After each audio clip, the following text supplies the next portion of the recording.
Commissioner garu, all government officers, very good point to all of you. Sir, ఇప్పటి వరకు మనం 2 సార్లు చంద్రోత్సవం మీద అరేంజ్మెంట్స్ అనేది రివ్యూ చేసుకోవడం జరిగింది. Personally inspected all the arrangements at the temple.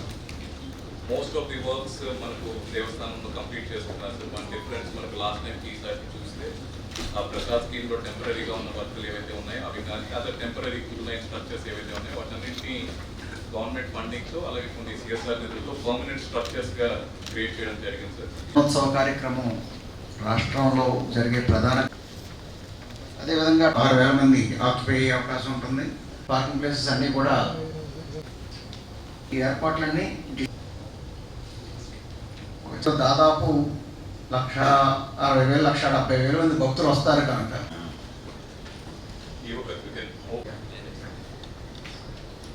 ఎట్టి పరిస్థితుల్లోనూ సామాన్యులు వచ్చే క్యూలైన్, జనరల్ క్యూలైన్. అదేవిధంగా ఎవరైతే governor trustee and honourable ministers through letter ద్వారా వస్తే ఓకే 4-5 ఇయర్స్ నుంచి ఈ ప్రాక్టీసెస్ నడుస్తున్నాయి.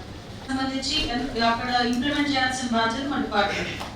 మనం ఏ వెహికల్స్ నుంచి తీసుకొస్తున్నారు, కానిస్టేబుల్స్ ఎంతమంది రిప్లై చేస్తున్నారు, ఉమెన్ పీసెస్ ఎంతమంది రిప్లై చేస్తున్నారు.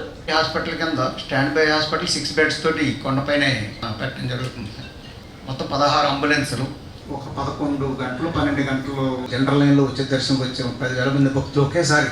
ఓవరాల్ గా అంటే ఆఫీసర్స్ చాలా ఎక్కువ సార్లు రివ్యూ చేసుకోవడం జరిగింది. ఎందుకంటే ఈచ్ టైం ఇంకా ఎలా మెరుగ్గా చేయాలి, ఎంతమందికి ఎక్కువ మందికి కామన్ పీపుల్ దర్శనం చేయించాలి శ్రద్ధ పెడుతూ ఎలాంటి అన్టోవర్డ్ ఇన్సిడెంట్స్, దురదృష్టకర సంఘటనలు జరగకూడదు, గతంలో అయిపోయింది అనే దాని మీద దృష్టి పెట్టడం జరిగింది.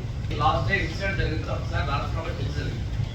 ఒకే రోజు ఇంత ఎక్కువ మంది భక్తులు ఎందుకు వస్తారు అక్కడికి అంటే ఆ ఒక్కరోజే స్వామివారి నిజరూప దర్శనం ఉంటుందని ఈ ఉత్తరాంధ్రలో కూడా తెలిసిన వల్ల అది కూడా ఇంపాక్ట్ కొంచెం భక్తులు పెరిగేటువంటి అవకాశం ఉంటుంది. ఏదేమైనప్పుడు కూడా మనం ఇందాక 2 lakhs పబ్లిక్ వచ్చినా కానీ దర్శనం 20 hours లో చేయాలి.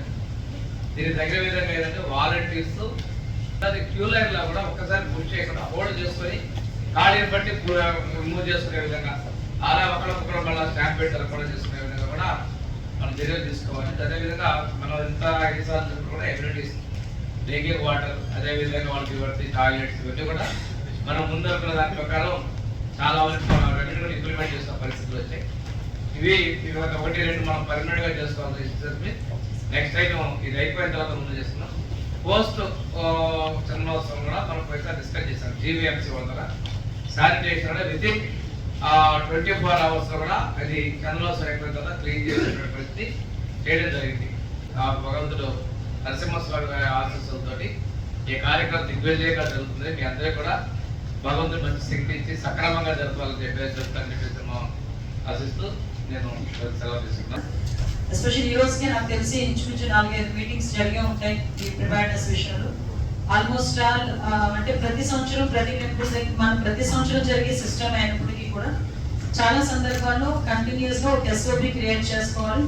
ఆ ఎస్ఓపి బేస్ చేసుకొని ఒక 20% 30% ఎన్హాన్స్మెంట్స్ కానీ ఏదైనా లాస్ట్ జరిగే ఇన్సిడెంట్స్ కి ఏదైనా మనం తిరిగి కొంచెం ఏదైనా ప్యాచ్ వర్క్స్ కానీ లేకపోతే ఏదైనా ఇబ్బంది ఏమైనా ఉంటే కనుక దానికి కొంచెం రిలాక్సేషన్ కి ఎలా చేసుకోవాలి అనే దాని మీద దృష్టి పెట్టుకోవడం జరుగుతుంది.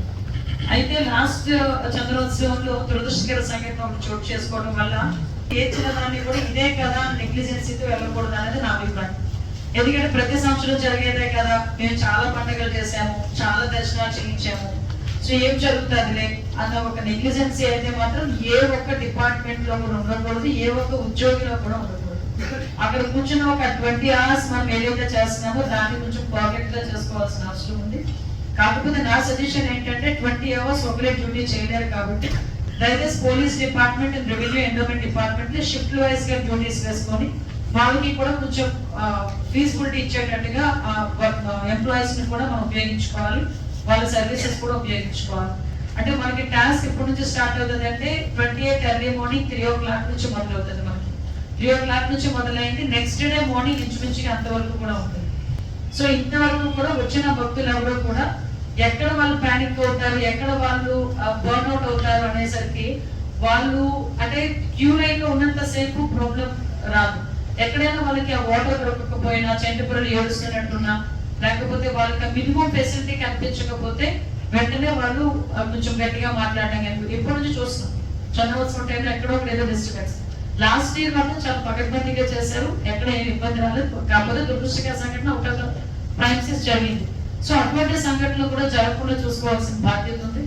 మీరు వేసుకున్న షెల్టర్స్ కానీ, వేసుకున్న పెండాల్స్ కానీ, వేసిన మీరు జర్మన్ షర్ట్స్ కానీ ఏదైనా కూడా ఎక్కడ కూడా ఇబ్బంది లేకుండా చూసుకోవాలి. అదొకటి. డిపార్ట్మెంట్ కోఆర్డినేషన్ ఒకటి చాలా వెరీ ఇంపార్టెంట్.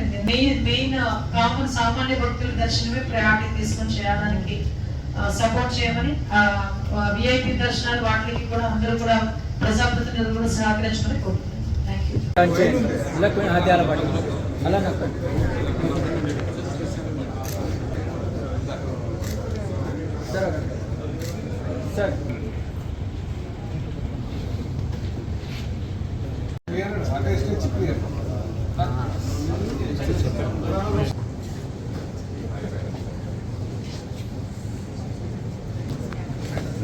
ఇప్పుడు మనకు